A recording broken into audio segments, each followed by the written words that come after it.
Assalamu alaikum wa rahmatullahi wa barakatuh. Ndugu zangu, leo siku ya Ijumaa, tumshukuru Mwenyezi Mungu.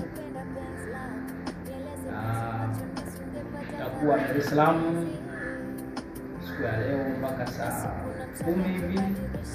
Kwa kuanzia kesho Jumamosi nitakuwepo nyumbani. Lakini kitu kikubwa nataka nikuelekeze.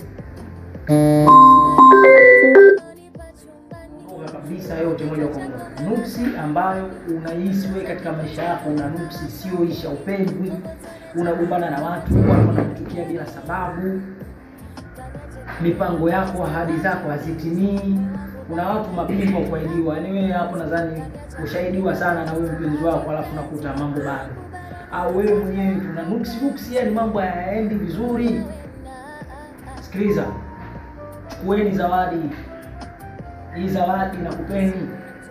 Sawa Chukua mchele. Kanunue mchele kilo 1, kanunue mchele kilo 2, weka kwenye maji mazuri kabisa, tia marashi, yaache mchele huo muda wa dakika hata